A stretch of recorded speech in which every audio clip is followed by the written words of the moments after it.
안녕하세요. 김덕현 목사입니다. 하나님께서 우리에게 선물로 주신 오늘 하루도 하늘 양식과 더불어 승리하시길 바랍니다.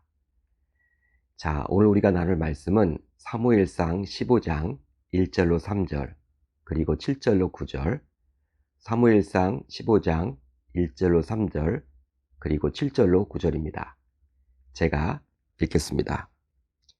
사무엘이 사울에게 이르되 여호와께서 나를 보내어 왕에게 기름을 부어 그의 백성 이스라엘 위에 왕으로 삼으셨은즉 이제 왕은 여호와의 말씀을 들으소서.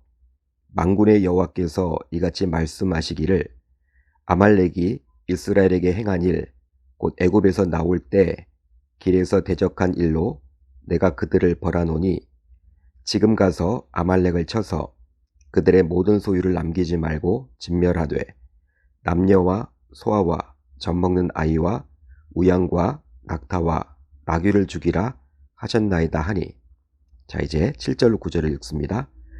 사울이 하윌라에서부터 애굽왕 술에 이르기까지 아말렉 사람을 치고 아말렉 사람의 왕 아각을 사로잡고 칼날로 그의 모든 백성을 진멸하였으되 사울과 백성이 아각과 그의 양과 소의 가장 좋은 것 또는 기름진 것과 어린 양과 모든 좋은 것을 남기고 진멸하기를 즐겨 아니하고 가치 없고 하찮은 것은 진멸하니라.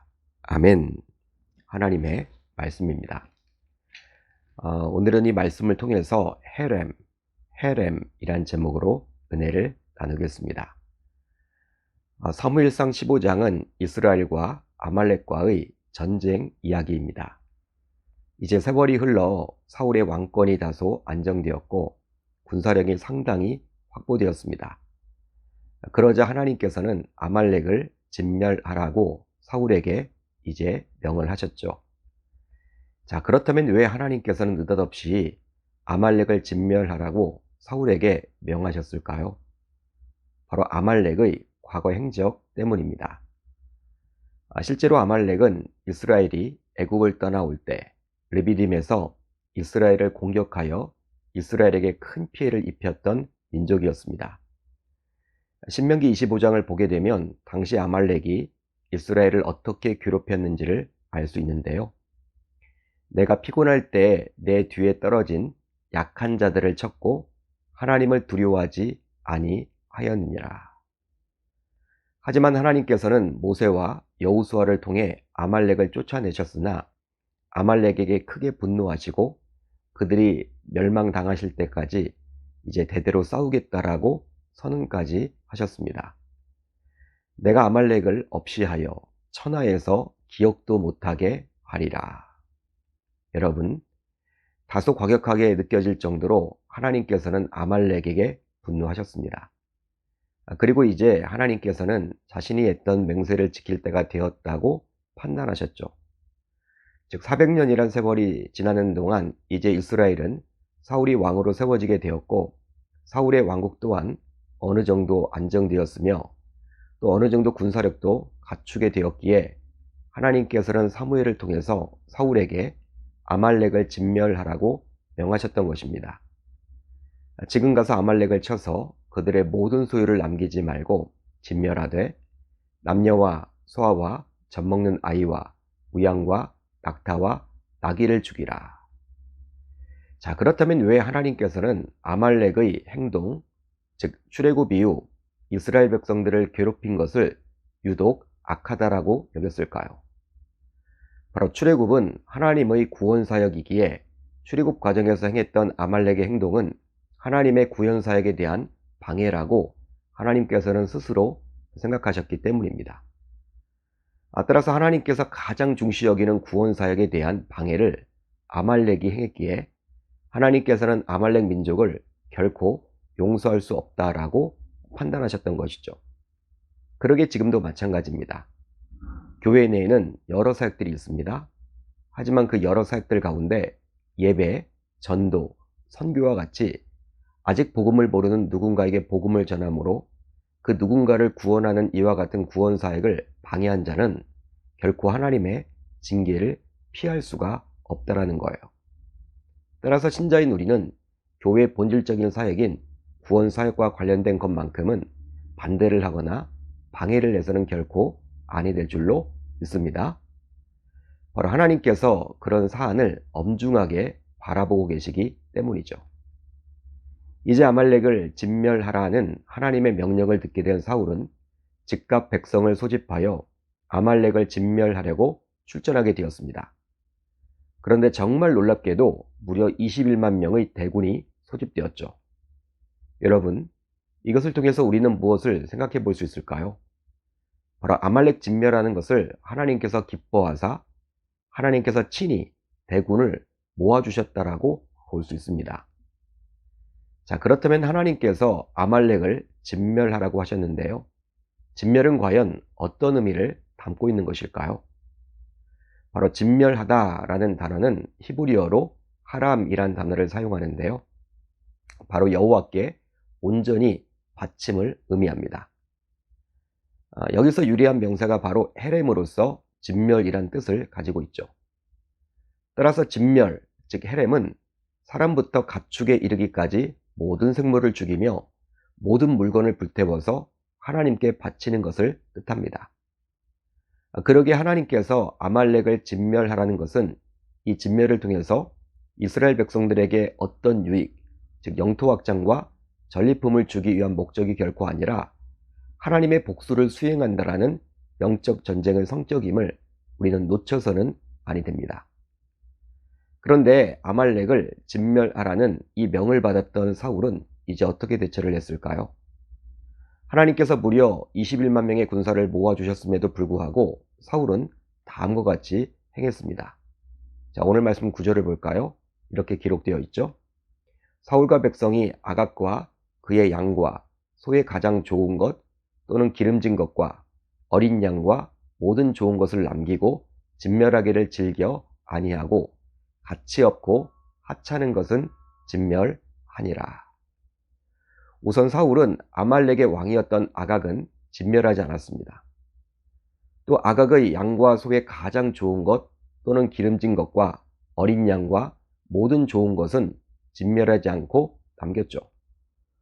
오직 가치 없고 하찮은 것만을 진멸했습니다. 여러분, 그렇다면 사울은 이 진멸의 뜻을 정확하게 잘 몰랐기에 그리 자신의 멋대로 일부만 진멸했을까요? 이스라엘 백성이라면 이 진멸의 정확한 뜻을 모를 수가 없습니다. 바로 어릴 적부터 각 지파에 속하여 율법을 배우고 제사를 드려왔기에 이 진멸은 눈에 보이는 일반적인 전쟁이 아니라 영적인 전쟁임을 결코 모를 수가 없었죠. 하지만 사울은 어떻게 했습니까? 바로 아말렉에 대한 하나님의 진노를 결코 모르지 않았지만 사울은 자신이 스스로 판단해서 죽일 것과 죽이지 말아야 할 것을 정해서 실행했던 것이죠. 자, 그렇다면 어떻게 사울은 그리할 수 있었던 것일까요? 바로 스스로 높아졌기 때문입니다. 쉽게 말하면 사울은 어느 순간 교만해졌어요. 여러분, 정말 놀랍지 않습니까?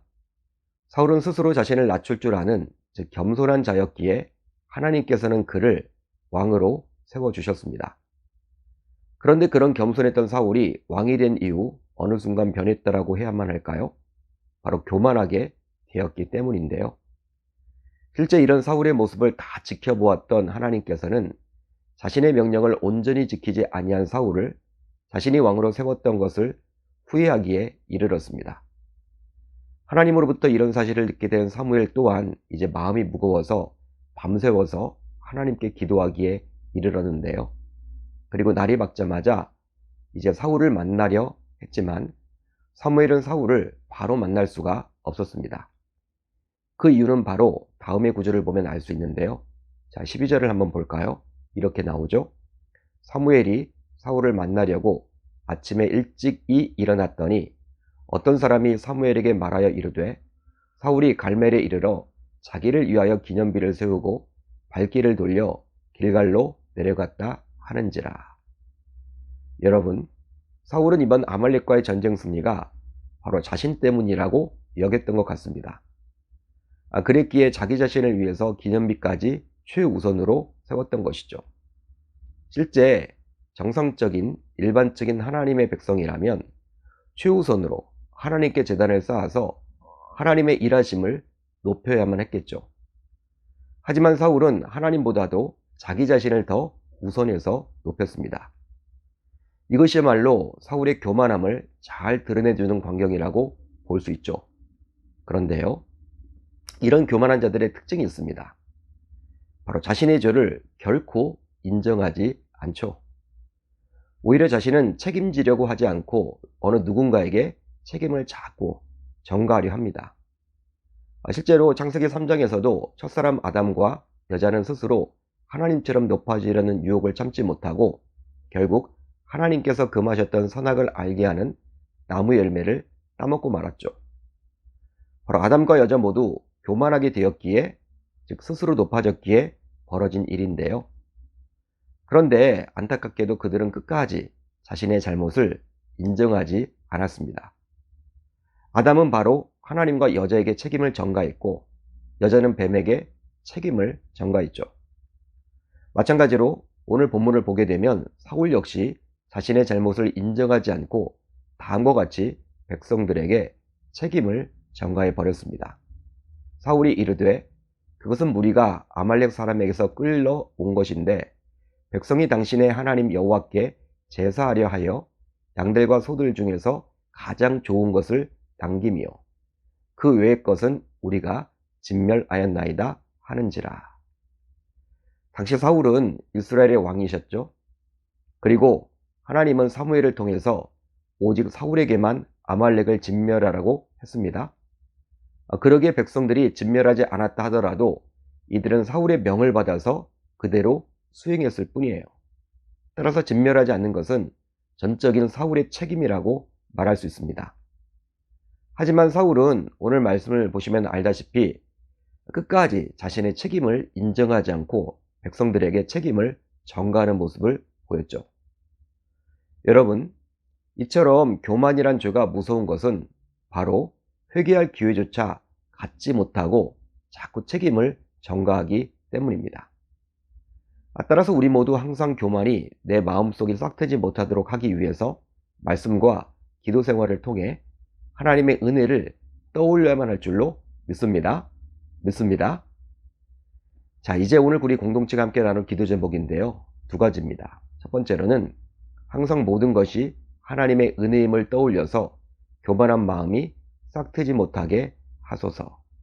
다음으로 5월을 잘 마무리하고 6월을 잘 준비하는 오늘 하루 되게 하소서. 이제 오늘 하루도 말씀을 붙잡고 기도하는 가운데 우리 주님의 세밀한 음성을 듣는 저와 여러분들이 모두 되셨으면 좋겠습니다.